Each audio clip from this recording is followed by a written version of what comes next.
And did he did he win the leg or the flip or whatever? Seems like not everybody, but a lot of people in the tournament are doing rack your own. I'm not sure if that was the format or not.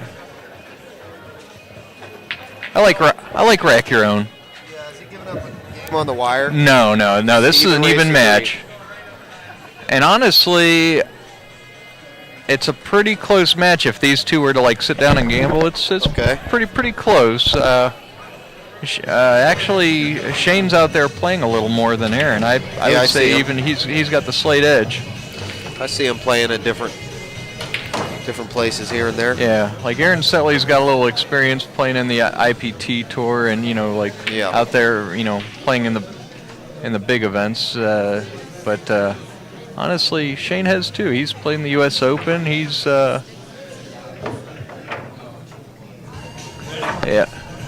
All right, we're all ready to roll. We're here at the Come and Take It If You Can tour stop at Fiddlesticks Billiards Cafe in North Canton, Ohio. Shane got a bad roll. He put down a little pop break, and the cue ball was in a safe spot, but then cue ball slid down the rail and slapped it in the corner pocket and left what looks to be a pretty manageable out. And they had a players auction of who they thought was the favorite to win the tournament, and it was like the bidding was hands down Kenny G. Shane also was one of the higher bids in the thing, but Kenny went for $1.80. Yeah, it was like twice as much what Earl and all the other players went for. So must be a good player. Oh yeah.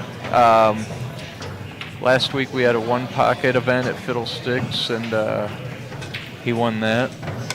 Yep, this is my home pool room actually. Well, he tried to do a lot with his cue ball, and the accuracy went down a little bit because of it. And got Shane up to the table, and if he can get any movement out of his cue ball here, which he did, he's got a big old stroke. He's not afraid to let it loose either. Well, as long as he doesn't get over amps, because I see a lot of players make mistakes when they start getting too excited. Yeah. Well, looks like he's smoothing out. Yeah, though. he competes a lot, so he knows how to use that as need be. Right. Yeah, you got to. Every once in a while, he gets a little excited and gets a little fired up and lets it loose, but. He's got a good 3-4 strokes and then hit and shot. I like his style of play. Yeah. That's good. Fast. He's a pretty well-known bar table player too, so he's used to competing and winning this style of tournament. This is Shane Morrow, and we're live streaming across the nation at Fiddlesticks Billiards Cafe. Yep. It's a great pool room here in North Canton. It's off 77 in near the Football Hall of Fame in nice town of North Canton, Ohio. So stop in. I'm World Alvin. I'm here with Chris Zuder, my good friend, and having a great time here at Fiddlesticks. It just dawned on me, this is a race to 3, right, Alvin? Yeah. Okay. Well, the winners bracket's race to 5, so it's a huge transition, especially if you just lose a match in the winners bracket, and then you come down and got to play a race to 3. Well, yeah, that's brutal. Race to 3 is usually whoever stings first. Yeah. Yeah, because if you sting first, you basically got a 33% advantage. Well, he came up dry on the break, so. And I'm a little biased here because I picked Shane to win the tournament. Yeah, you did. And so, yeah, both these guys I'm friends with, and I'd be happy to, either one goes on through, but. My pocketbook is a little more biased than I am. For sure. Looks like Kenny, if he can control his cue ball from the 2 to the 3, he should be it's kind of tough in a position to run out from there. But this is the key to the whole out, whether or not he can he can keep that cue ball like somewhere approximately where the 8 ball is, let's say. Touchy little or shot in the for line sure. of the 8 to the 3. Like if he can go down to the rail and then back up into that line. It's a small See, window. It's coming up and Looked good. He's a little little sharp. little bit of a tough angle, but Yeah, he's a little sharp. it But looks like he can cut this in and then bump the 9 ball, and then from there, see, it's another sharp angle. Right. You know, it's like Well, if he would have got up a little higher on that last shot, like I mentioned, up close to where the 8 ball was, all of this would have been a little less of a worry. he cues up real close to Yeah. the ball, which is a good attribute of a good player, I notice. You know, and he stays down good on his shots, and we'll see what he can do. He's he's a seasoned little pool hall player, and he's from Nice touch. He's from Tech. I'm pretty sure like he spent a lot of his life in the Texas region, and I first met him Big pool in area. Austin, Texas. I was down there kicking around the pool halls, and somebody he came up and he was trying to get me to give up some weight and gamble high, and you know he's a good player. He doesn't need weight, but he thought he could catch me, you know, Right. catch me getting out of line. Playing a move on you. But Kenny's a great guy, and he loves to play, loves to gamble. He's Getting a little fast there, but he's okay. yeah, Pockets are huge on this Yeah. table, and it's a bar box, so Yeah. it's not like making mistakes. Yeah, doesn't- he's confident in going about his business, and if there was like any heavy position, you know, he would slow down. But you know, when those easy shots, it's actually better just to get up and knock them in. Right. Yeah. The mistakes don't amplify as hard as on a 9-foot tight diamond table. Oh yeah, That's yeah, when. it's a whole different style. Right. The pockets are huge on this thing. You can make little structural mistakes, fundamental mistakes, stance mistakes, hurrying balls, getting too excited. You can make mistakes and get away with it. Yeah, and consequently, like, you know, you could see, you know, lesser pool players or somebody that's fundamentally not like rock solid actually do well in bar table tournaments where they're not going to do well on the big table. Absolutely. Yeah, like your diamond tables here, your table that you guys play on your gambling table or whatever. Your main 9-footer. Yeah. That's like a diamond 2, I think, isn't it? Or a Yeah, diamond yeah, 3. diamond with pro cut pockets. That's the big difference. But yeah, you'll see a lot of the guys Exact model. that are the avid bar table players that come in here. They won't play on that just because They're tough. It's a whole different level of pool. It's tough tables, man. Now, it looks like Kenny was going for just like a consistent, like little, you know, like just like break of like maybe 40-50% of what he's capable of laying into it. Well, look at how nice the ball's spread, though. That's Yeah. the thing, is on these, whenever you hit the break too hard, all the balls go to the rails and go back into the center of the pocket. When you hit them nice like that, they spread all over the table, and that's what you want. It's just controlling making that ball on the break. It's understanding how to make that ball, which is He's going for a little safety here. the only one I know that's almost a There it guaranteed is that second ball break that Corey Doole's really good at. That's almost guaranteed to make a ball. Oh, with the 8 ball, the second ball? Yeah, Okay. the second ball back break, man. I've seen a lot of good success with that in 8 ball. That's about the only one. Everything else, it's a crapshoot if you're going to make a ball or not. Well, Kenny's he's looking at getting the jump cue right now. And there's a couple good things you could do by jumping this ball. You could jump and Safe? you could jump and you could try cutting in this side. You could try banking it, which I don't think is a great option. But jumping and sending the 1 ball, you know, off the rail and then up table and then the cue ball down by the 2 ball. If you can do that, that's the best option, because now you're not aiming for a pocket. You're just trying to take advantage of all the balls and obstruction balls. Try and use those to your advantage. He's taking his time. I like that. Taking a little break there. Get your mind reset into the new shot. Well, he's aiming up good before he jumps. He doesn't just get up there in his jump stance. Now he'll get up. There he goes. Didn't look Well, very solid in his stance there. After it's all said and done, yeah, he hit the wrong side of the one ball, and the cue Looked like ball he- got away and scratched. Looked like he drew back too fast on his final stroke Yeah. on the jump shot there. Well, it's 1-1 in a race to 3. Shane's got what looks to be either a manageable out or maybe even a 4-9er, but this is where Kenny wanted to be. yeah. What's your strategy with making a ball on the break on 8-ball, bar box 8-ball? Bar box 8-ball? Well, Do you go for a certain part of the pack that you're trying to send balls towards pockets, or bar box 8-ball, it's unpredictable, huh? basically, I hit it like a 9-ball break. I just hit it really hard and try and make about 3 or 4 balls on the break. Oh, and, I see. And get a lot of the clutter out of the way by doing it. So you're sending balls around the Like a table little more defense. times to find a pocket is the strategy. Oh yeah, yeah. The harder you hit it, the more action's going on, the more connections. Yeah, and with places. bar box 8-ball, bar box 9-ball. That's different.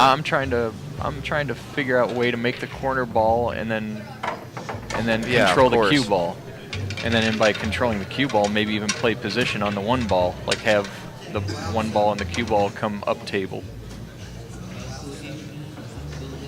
That's a whole different animal.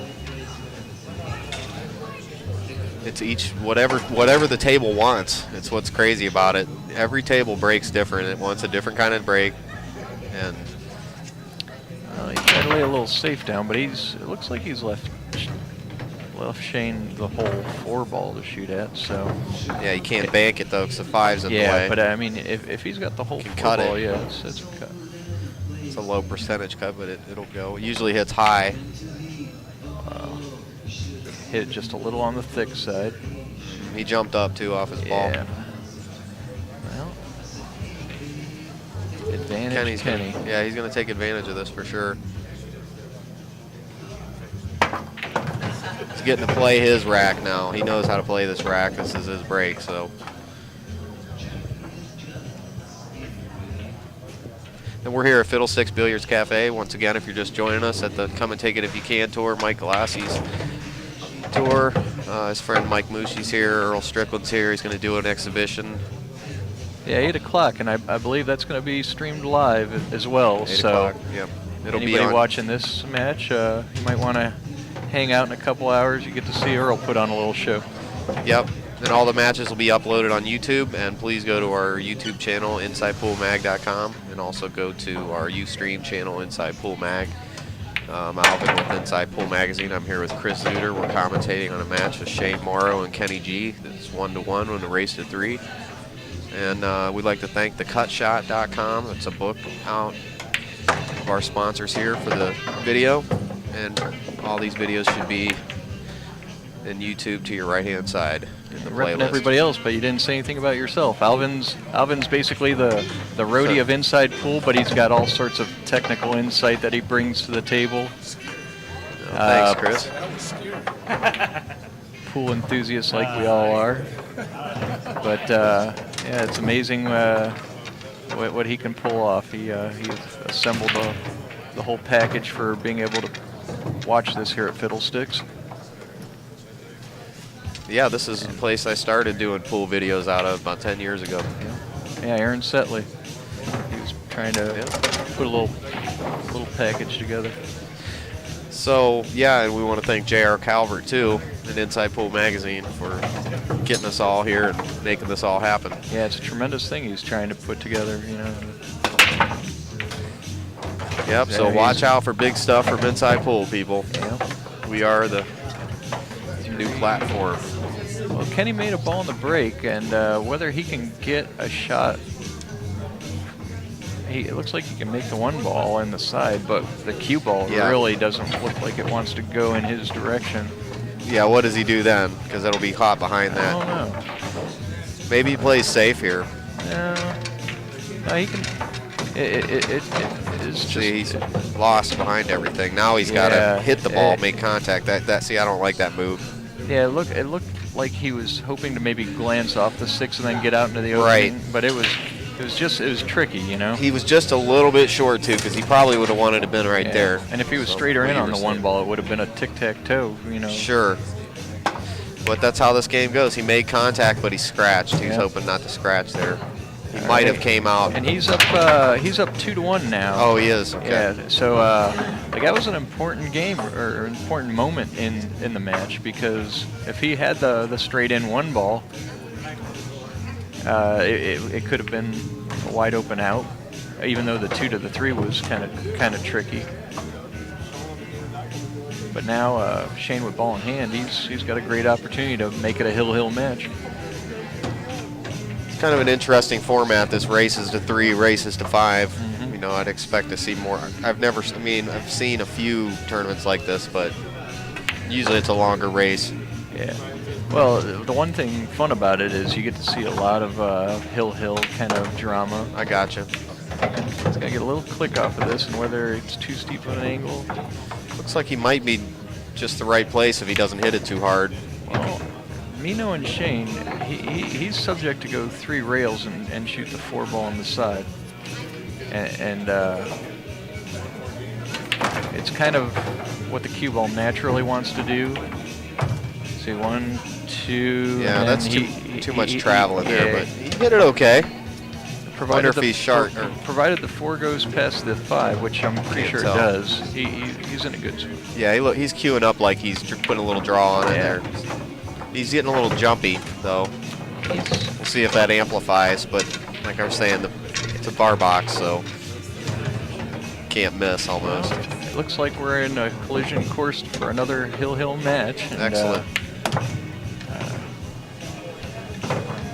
Both these guys, you know, when we started the tournament, I'm like, with the handicap involved, I could see both these guys getting to the finish line in this thing, because they play good enough.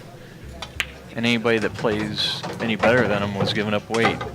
So it just seemed practical to me that either one of these guys could possibly win the tournament. All right, and we're going to go to a commercial.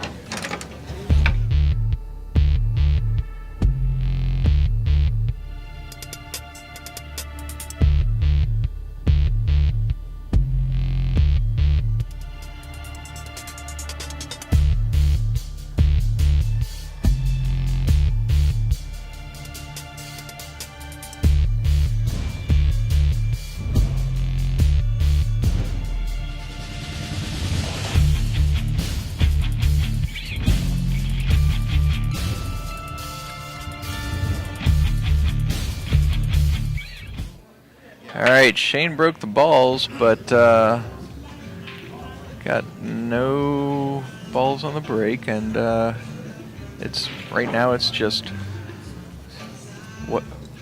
what's the best way to put a pattern together. A little draw on the 1, glances off the 2. And there's a couple options, yeah. And it goes in the other pocket too. Yes, it does. But then it clips off the 7. Yeah. Either way, you're. And the side pocket's protected by the 8 ball, and 3 ball's got the 2 ball little, so that. It's going lower right. Yeah. He's going the other side though, like he's. Looks like he's going to play a safety. No, definitely not safety. Okay, he clipped off the 7. Yeah, but now he's okay. He's got a little bit of a shot he's got to make here to get his cash. For sure. This isn't, you know, go up a to hanger. the top rail and back down. Well, the 3 ball's got a piece of that pocket, and then he might be a little. It looks like he's able to cue properly. This is the match on this shot here. Yeah. Yeah, that 8 ball ended up off. being the big factor in that. It's 2-2 right now. This is it's a hill match. And Shane, the only thing he's really looks like he's got to worry about is the 8 and 9 ball. But if the 9 ball's gapped off the rail, you're definitely just, you know, you could shoot the combo and it's no big deal. If it's froze to the rail, however, you know, now you got to actually hit it really clean to guarantee you're making the combo. So that's the big factors in how he plays this out. like if the 9 ball's frozen rail now, you might want to play shape for the 8 up table. Right. But if, you know. Yeah, it's a big pocket for the 9. And, if the 9's gapped off the rail. Because if it's gapped off the rail, it makes it so much bigger. Sure, absolutely. And the space between the 8 ball and the 9 ball is the problem. You can lose a lot of movement. You can have a lot of movement there.